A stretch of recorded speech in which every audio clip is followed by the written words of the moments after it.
Welcome to my channel! Learn with Teacher Ali!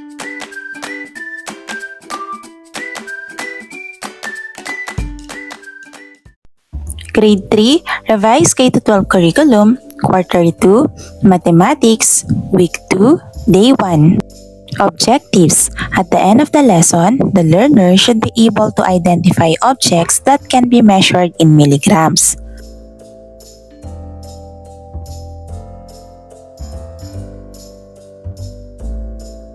When is the gram used as the standard unit for measuring the mass of objects? We use gram for measuring the mass of light objects. When is the kilogram used as the standard unit for measuring the mass of objects? We use kilograms for measuring the mass of heavy objects. What tool or instrument can we use to measure the mass of an object? We can use a weighing scale to measure the mass of an object.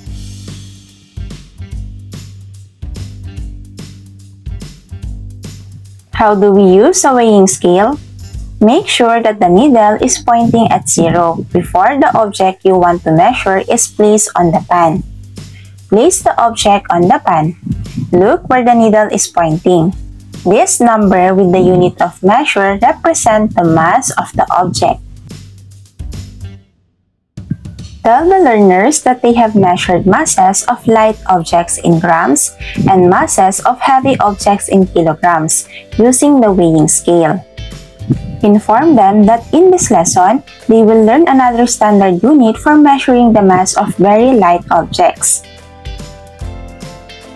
Our lesson purpose or intention to identify objects that can be measured in milligrams. Lesson language practice, mass, weight, kilogram, gram, milligram, light, heavy, weighing scale, scale.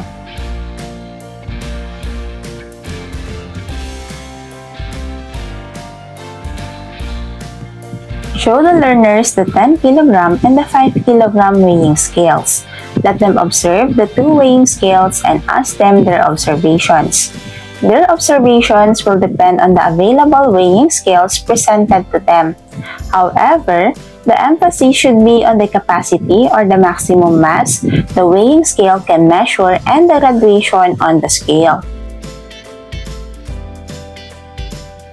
Tell the learners that the 10 kilogram weighing scale can measure a mass up to 10 kilograms, while the 5 kilogram weighing scale can measure a mass up to 5 kilograms accurately.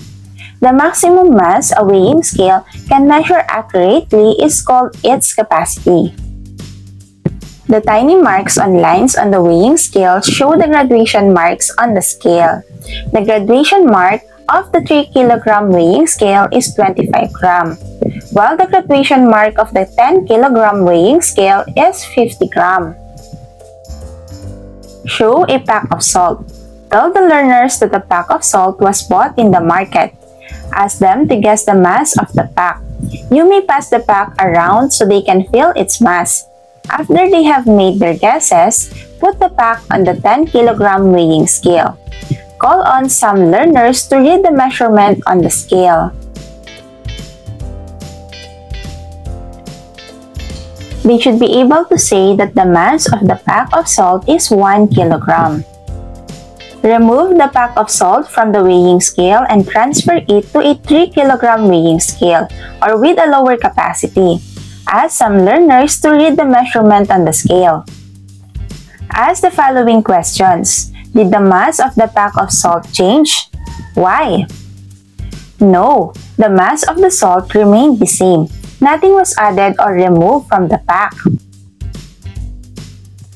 Did the distance of the needle from 0 in both scales the same? Why? No, because the weighing scales have different scales and graduations. What is the capacity of the first weighing scale?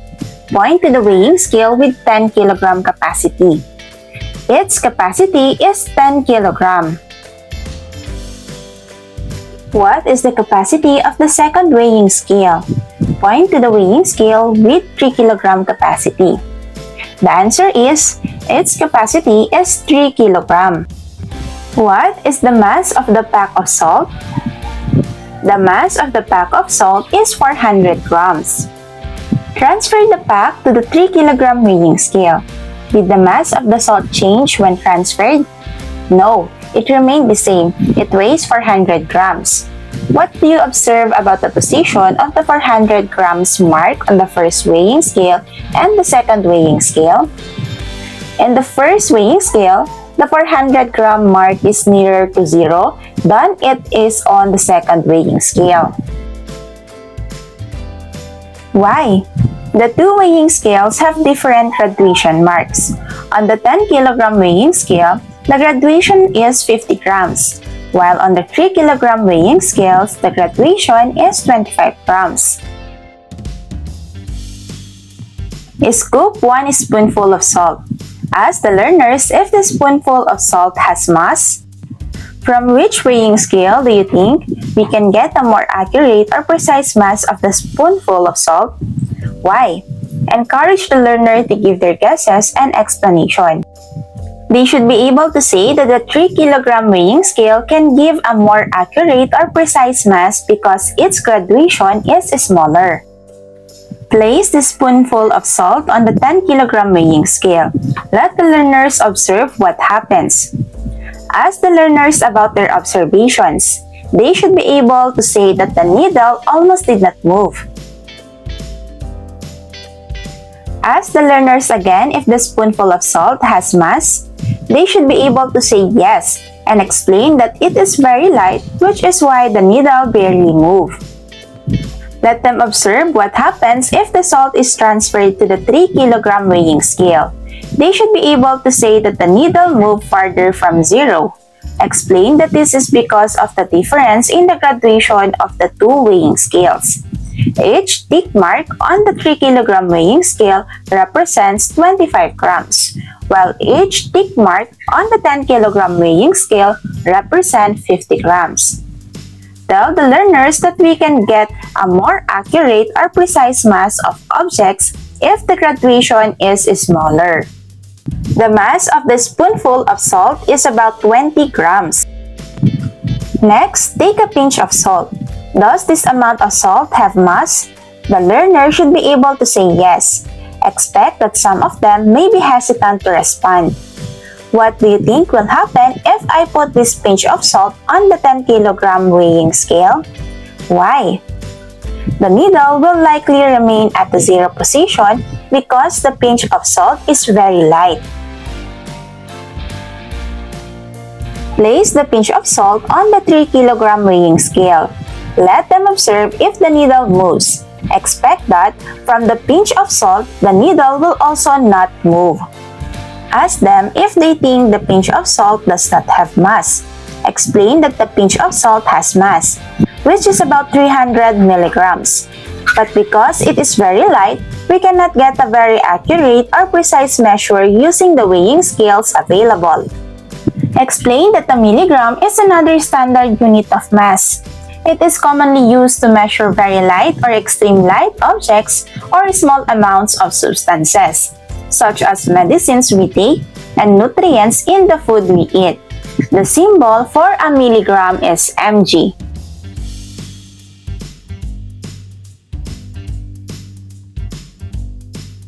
So, how do we measure very light objects or small amounts of substances? We need to have a different weighing scale that is designed for such measurements. Show the attached bigger drawing of the weighing scale below. Tell the learners that it is a drawing of a special weighing scale that can be used to measure the mass of very light objects. It is called an analytical balance. Explain that since this kind of weighing scale is not available in the school and can be complicated to use, they will just think of objects or things that can be measured in milligrams, but they will not actually measure them. Let the learners get a sheet of paper. Give them 1 to 2 minutes to write names of very light objects. Those they think should be measured in milligrams. Here are also some possible answers.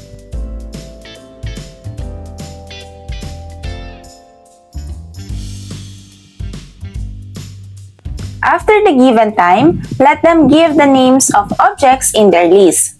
Ask for unique names only and let them check their answers. The next activity involves a food label and a carton box.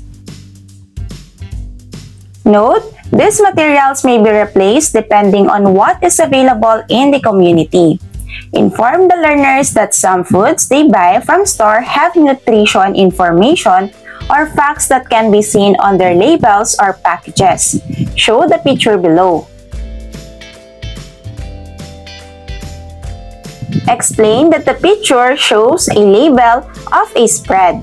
The nutrition information tells the nutrients contained in the food per 100 gram or per serving. What nutrients in the label are measured in milligrams? The nutrients measured in milligrams as shown on the label are cholesterol, sodium, calcium, and phosphorus.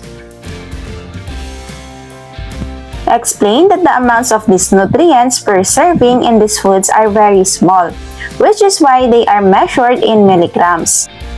Tell them that they will learn more about these nutrients when they go to the higher grades.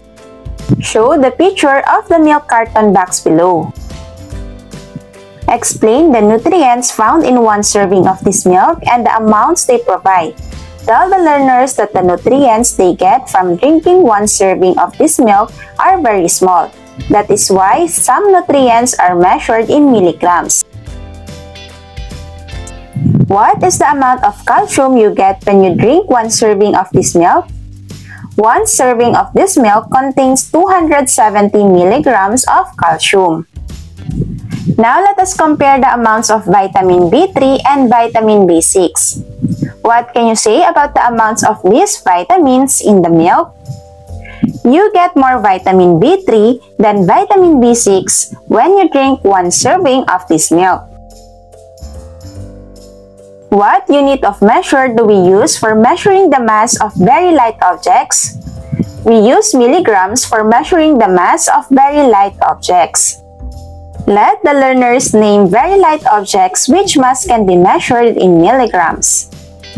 The possible answers is strand of hair, grain of rice, or salt feather or mango seed.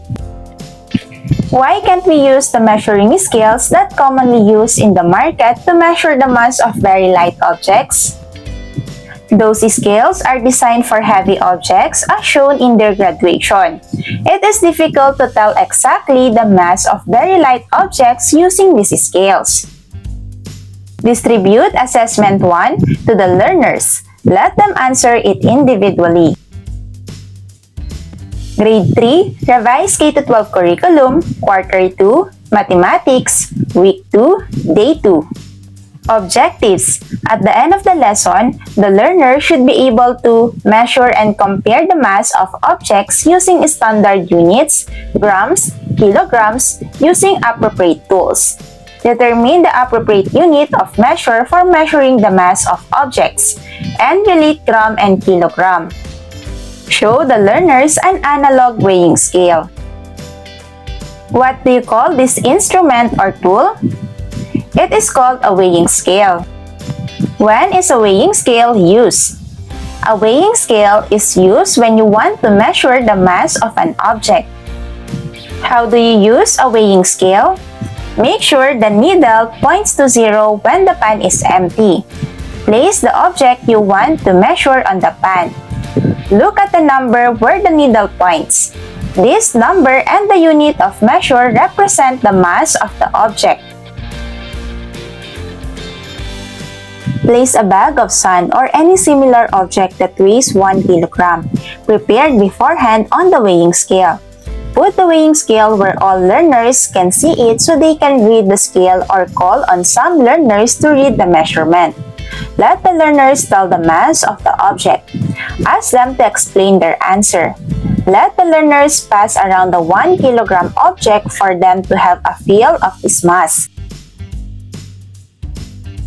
To measure and compare the mass of objects using standard units, determine the appropriate unit of measure for measuring the mass of objects, and relate grams and kilograms.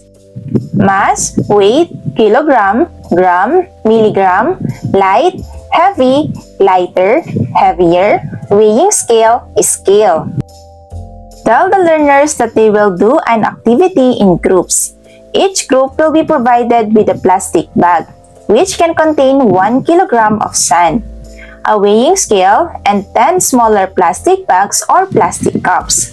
In performing the activity, they should follow the instruction provided and answer the question in the learning activity sheet. Show the learners the sand or any similar material that will be used for the activity. There should be enough sand for all the groups that will be formed. There should also be at least one weighing scale available for the entire class, but it is best if all groups are provided with a weighing scale. Let the learners form their groups. Distribute the materials and learning activity sheet 1 to each group and instruct them to start the activity.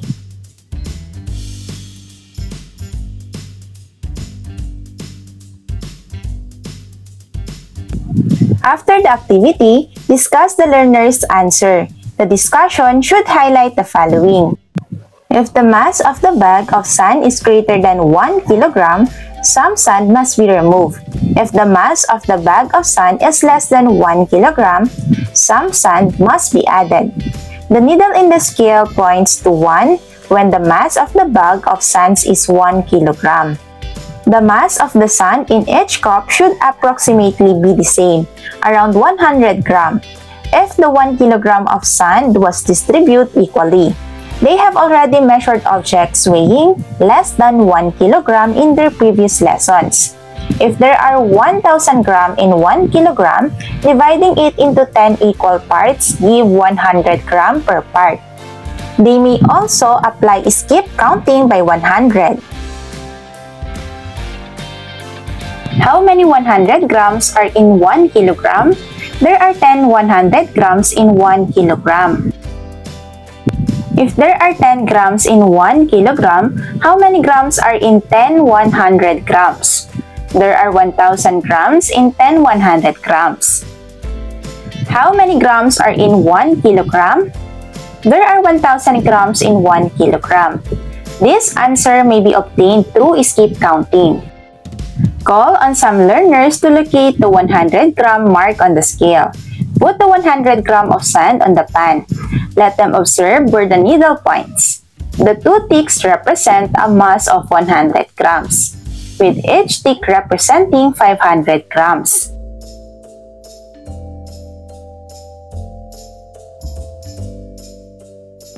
Emphasize that the tick or number where the needle points show a mass of 100 grams. Add another cup of sand and have the learners observe where the needle points. Using the weighing scale below, they should be able to say that every time a mass of 100 grams is added to the pan, the needle moves 2 ticks away from 0. The 2 ticks represent a mass of 100 grams. Continue adding all the cups until the total reaches 1 kilogram. This illustrates that when the distributed 1 kilogram of sand is put back together without removing or adding any sand, it will still measure 1 kilogram. Remind the learners that different weighing scales have different scales or graduations. They have to look at the scale carefully before measuring mass. Prepare the table below on the board. The number of groups will depend on the size of the class. Instruct each group to bring out 2 objects and write the names of these objects in the table.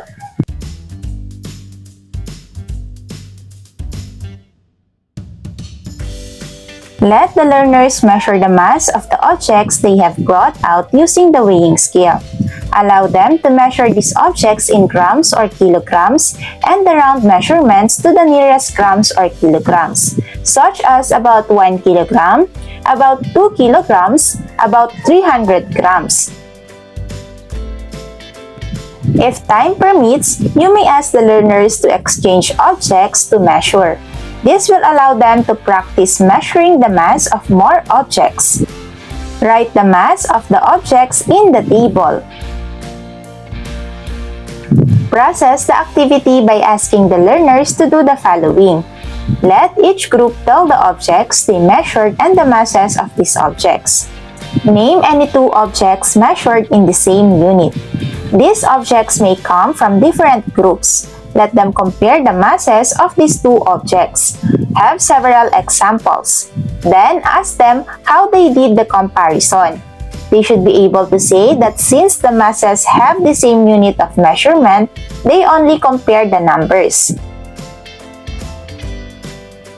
Ask the learners to identify the different units of measure used for measuring the mass of the objects. They should be able to say grams and kilograms. Based on the objects and their masses listed in the table, let the learners tell when a gram and a kilogram are used as a unit of measures.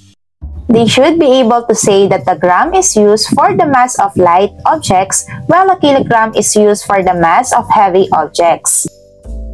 Distribute the learning activity sheet 2 to the learners. Let them answer it individually. What are the different standard units for measuring mass? The different standard units for measuring mass are kilogram, gram, and milligram. When is kilogram more appropriate to use? Kilogram is more appropriate for measuring the mass of heavier objects because it represents larger unit than gram and milligram. When is gram more appropriate to use? Gram is more appropriate for measuring the mass of lighter objects because it represents a smaller unit than kilogram but larger than milligram. When is milligram more appropriate to use?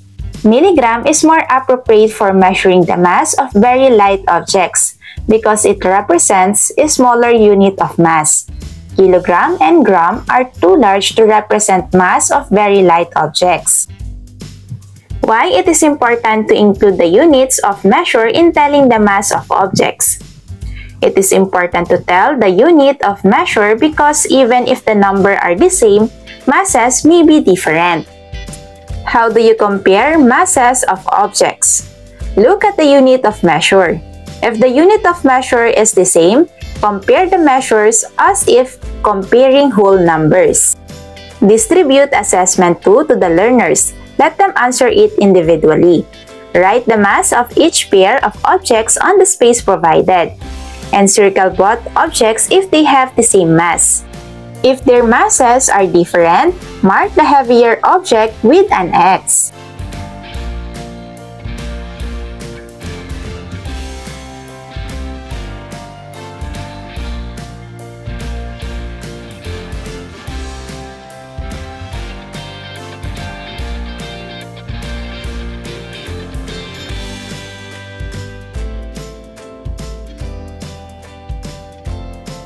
Grade 3, Revised K-12 Curriculum, Quarter 2, Mathematics, Week 2, Day 3.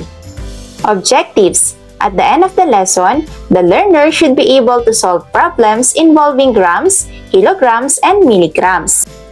There are two ways to present the activity. One is using actual learners and the other is using the illustrations provided in this learning exemplar. When using actual learners, be careful not to offend them. Some are sensitive when it comes to their appearance. To solve problems involving grams, kilograms, and milligrams, mass, weight, kilogram, gram, milligram, light, heavy, lighter, heavier, lightest, heaviest, weighing scale, and scale. Pause the given situation and the illustration on the board. For children, Anna, Kara, Ben, and Mark are friends. They arrange themselves according to their mass from heaviest to lightest. If actual learners are used, Anna is the tallest but skinny. Kara is fat but shorter than Anna. Ben is the shortest and lightest. Mark is the little taller than Kara but with good physics. The table presented below can provide idea on how to choose learners for the activity. If you were arrange them from heaviest to lightest, how would you do it? What is your basis for the arrangement? We base it on the physical appearance like the size of the body and height. Which arrangement do you think is correct? Let the learners give their guesses. If they say that they are all incorrect, Ask them for their arrangement. What do you think is the best way for us to arrange the children according to their mass? We need to measure their mass. Should we use the weighing scale in yesterday's activity to measure their masses? No, a different weighing scale must be used. If your school has a bathroom scale, show it to the learners. If not, you can just show the pictures below. Explain that the children measured their mass using a bathroom scale. They recorded their masses in a table. Draw the table on the board and show each picture below.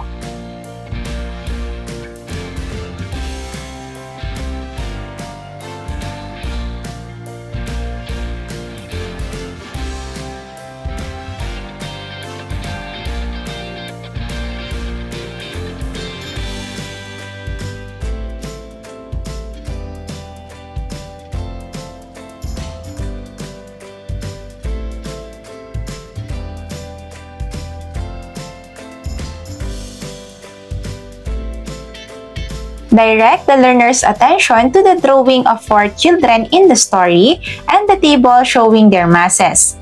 Then, ask the following questions.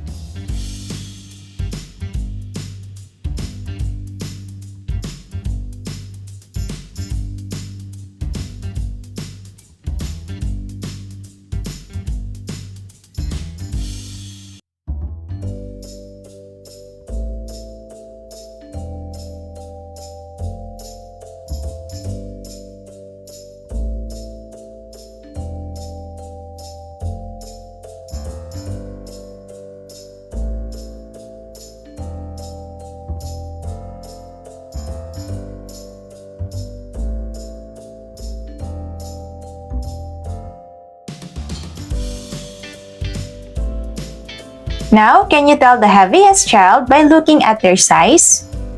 No, you cannot tell the heaviest child by looking at their sizes. Can you compare masses of children by just looking at their heights and sizes? No, we cannot tell the masses of children just by looking at them. Can you compare masses of objects by just looking at their sizes? No, we cannot tell the masses of objects by just looking at their sizes. Why does this tell you? To be able to compare masses of objects, they have to be weighed.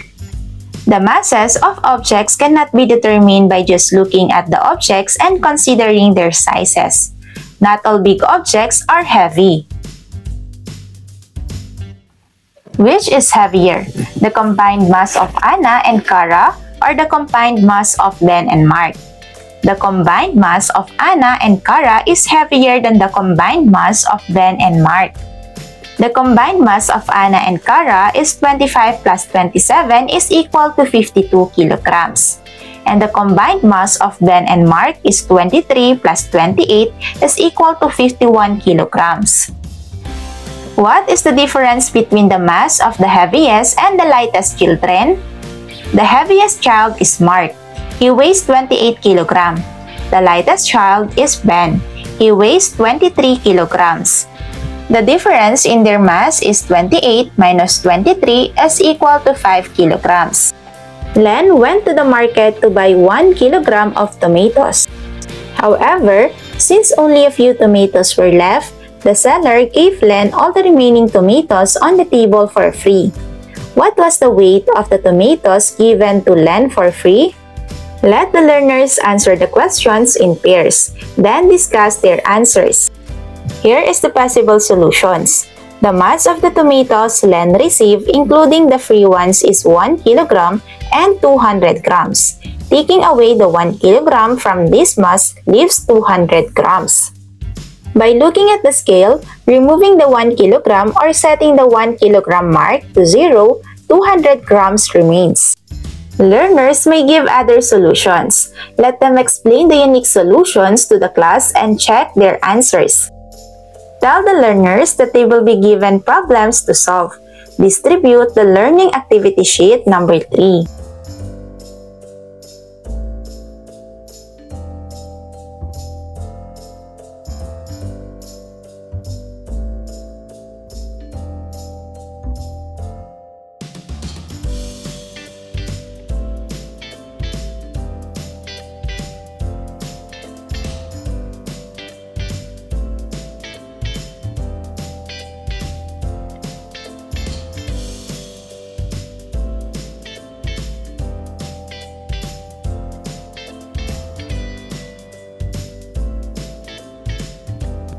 How did you solve the problems? We read and studied the problem situation. Then we look for the given information needed to solve the problem. Next, we perform the operation to find the answer. Finally, we label the answer and look back to make sure that the question was answered. Ask the learners to give situations outside the school where they were used kilograms and grams.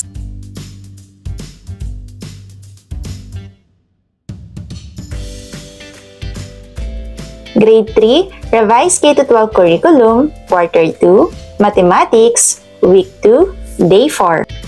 Objectives. At the end of the lesson, the learner should be able to compare the capacity of containers directly. Ask the learners the following questions.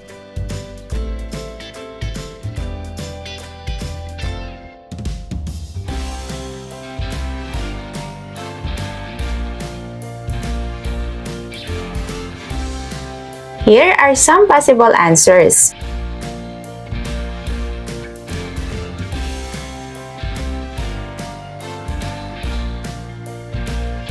Why do you use these objects to store goods? Because they can effectively hold these goods.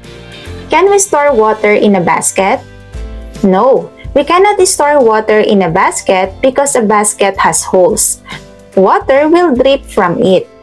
Show the learners different sizes of glasses or any set of containers.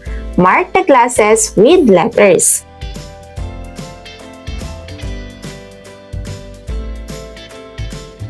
Take a mug. Fill it with water or any available filling material, like mango seeds, rice, sun, etc. up to the brim. Tell the learners that the mug is filled to the brim with water. Take glass A and ask the learners if they think it will be filled to the brim when the water from the mug is transferred into it. Ask the learners for their guesses. After getting their guesses, pour the water from the mug into glass A. Once all the water has been transferred, let them describe glass A. Lead them to state that glass A is about half filled with water. Next, fill the mug with water again and ask, is the amount of water in the mug the same as the amount of water in glass A? Why?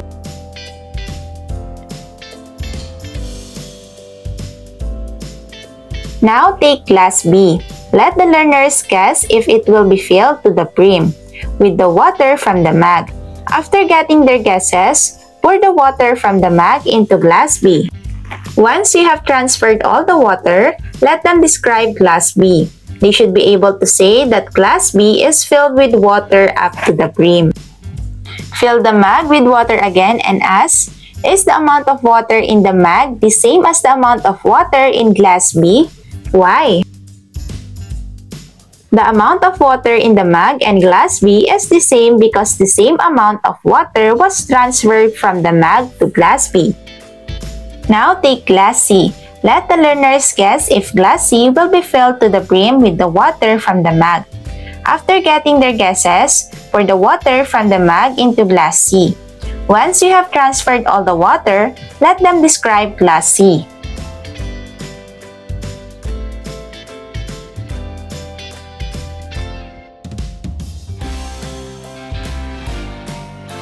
The amount of water in the mug and glass C is the same because the same amount of water was transferred from the mug to glass C. Now, take glass D. Let the learners guess if glass D will be filled to the brim with the water from the mug. After getting their guesses, pour the water from the mug into glass D. Once you have completed transferred all the water, let them describe glass D. They should be able to say that glass D is filled with water up to its brim but some of the water is spilled or overflowed.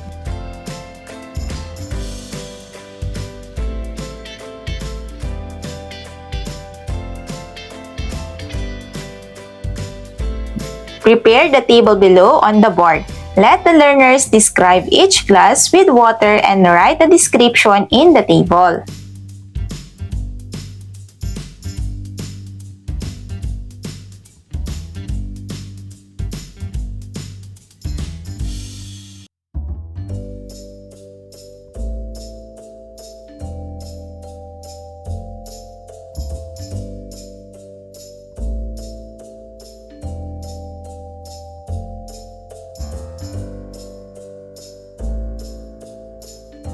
Explain that in the activity, we compare the capacity of the mug with each glass. Capacity is the amount of something that a container can hold before spilling over. In the activity, the containers are the mug and the glasses. We use water to compare the capacity of these containers. Just like length and weight, we use the words same as greater than or more than and less than in comparing capacity of containers. At this time, let the learners compare the capacity of the glasses. Let them choose from the words the same as, less, or more.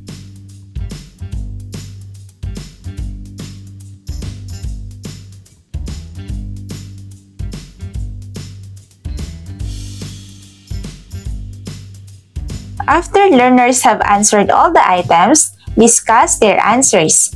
Possible questions to ask during the discussion include the following.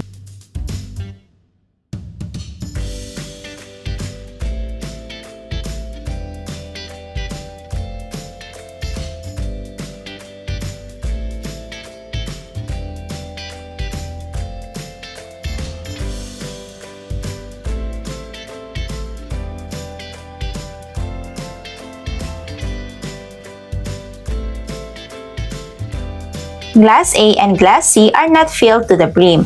Which of the glasses has a greater capacity? Glass A has a greater capacity because it is only half full, while Glass C is almost full to the brim with the same amount of water. Prepare activity stations around the room. The number of stations will depend on the class size and the availability of materials. Performing the activity in a station is thought of to address the possibility of having insufficient materials. Here are the suggested containers and measuring materials in each station.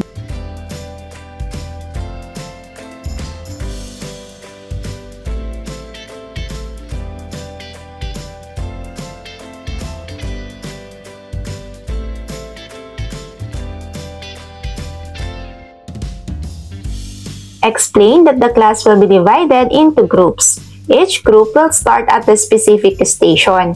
There are 2 containers in each station. Their task is to compare the capacity of these containers. They have to decide how they will use the materials at the stations to compare the capacities of these containers. When the signal to move is given, each group will move to the next station in a clockwise direction. Divide the class into groups and let them proceed to the station assigned to them. After all groups have gone to all stations, let them take their seats and discuss the answers. The answers to the activity will depend on the materials provided at each station.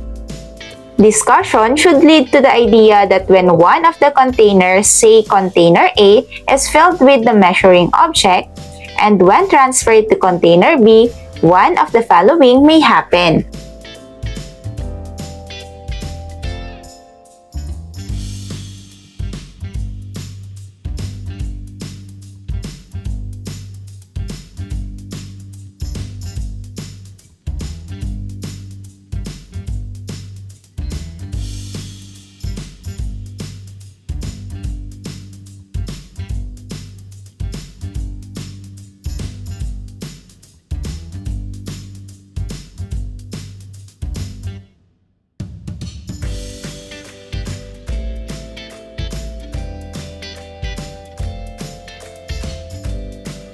What words or phrases are used in comparing capacity?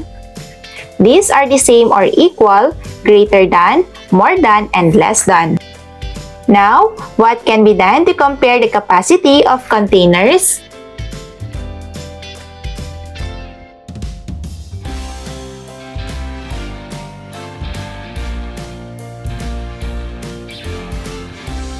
What does it mean if the measuring objects overflows when transferred to the second container?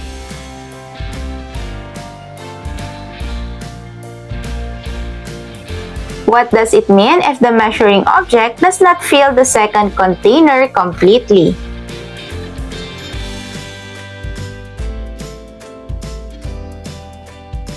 What does it mean if the measuring object reaches up to the brim of the second container when transferred?